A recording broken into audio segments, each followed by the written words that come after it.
Foxconn chairman Terry Gou didn't become one of the most powerful people in technology by being bad at negotiating. And increasingly, it seems like he and his company, which manufactures electronics like the Apple iPhone and Microsoft Xbox, negotiated a stunning package to build a 21.5 million square foot factory complex in Wisconsin. In exchange for building that massive factory, which Foxconn said at the time could create 13,000 blue-collar jobs, the Taiwanese electronics giant received $4.5 billion in taxpayer subsidies, most of it in direct cash payments from taxpayers. That works out to between $220,000 and $1 million per job created. An exemption from limits on smog pollution and other environmental rules, allowing it to reroute streams during construction and operation, and including an exemption from filing an environmental impact statement. Special court privileges, including the ability to appeal directly to the Wisconsin Supreme Court. Expanded eminent domain privileges which may help the government seize the property of remaining holdouts who do not want to sell their properties to Foxconn. In total, the factory will cost $1,800 per Wisconsin household, according to The New Yorker. But Foxconn promised 13,000 jobs before it started rolling back the scope of the facility, according to a report in The Verge. All of a sudden, the promised 13,000 jobs seemed like a reach goal, one that might never be met.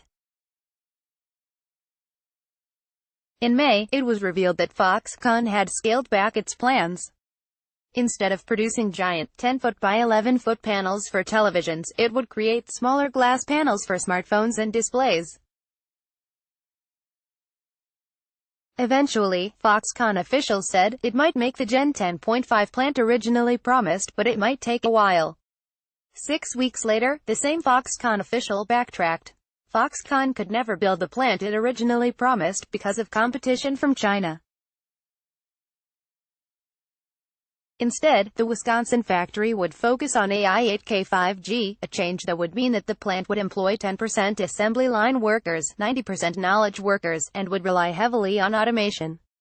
And on Tuesday, the Wall Street Journal reported that Foxconn is likely to bring in employees from China to help staff the plant, because it can't find enough skilled engineers in Wisconsin. In a statement, Foxconn told the Journal it still plans to hire 13,000 workers. MR President, the Eagle flies Foxconn CEO Terry Gou and Wisconsin Gov. Scott Walker survey the site before the groundbreaking of the Foxconn Technology Group computer screen plant on June 28, 2018. Getty. The Wisconsin factory was the culmination of a secret bidding war between states to offer as many incentives as possible. Wisconsin officials told subordinates to monitor the packages other states like Michigan were offering, according to records seen by Business Insider. Even though it ended up being a win for Wisconsin, President Donald Trump touted it as a victory for his administration when the location was revealed in July 2017 at the White House. The deal was officially signed in November 2017. Thank you to my friend, one of the great businessmen anywhere in the world, Terry Gou, Trump said at the time. I would see Terry and I'd say, Terry, you'd have to give us a couple of these are massive places you do such great work with. And he's going to be doing that in a state that's very close to my heart, Wisconsin.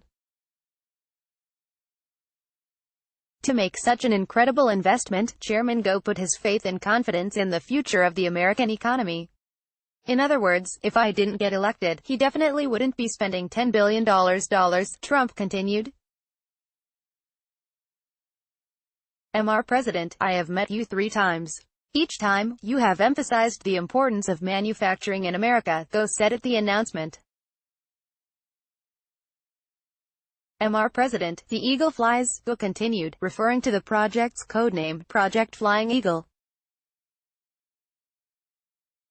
Ultimately, it's not Trump or even Senator Paul Ryan who is feeling the repercussions from a deal that doesn't look great for Wisconsin. It's Republican Governor Scott Walker, who is facing a very difficult re-election fight, and Tuesday, polls have him neck and neck with his opponent, Democrat Tony Evers. The argument he's facing is that he knew exactly what and how much he was giving up to score a talking point about bringing jobs to Wisconsin, and he still overpaid.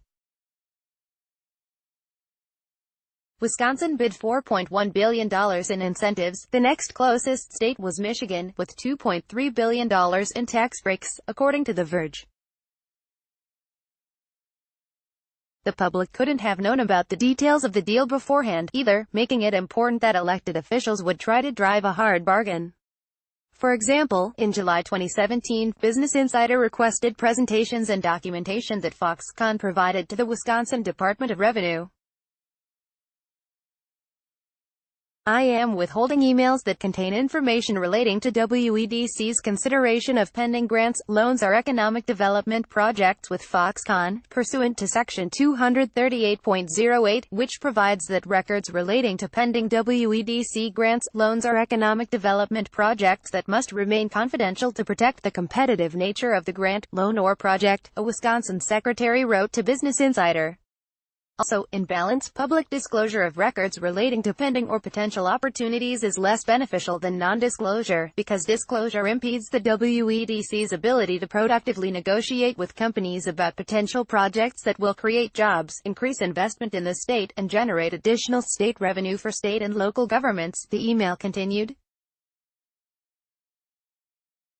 Such disclosures would hamper WEDC's efforts to attract new businesses to the state, or negotiate with existing companies seeking to expand their operations in Wisconsin, and could impede economic development in this state, to the detriment of the state and its citizens.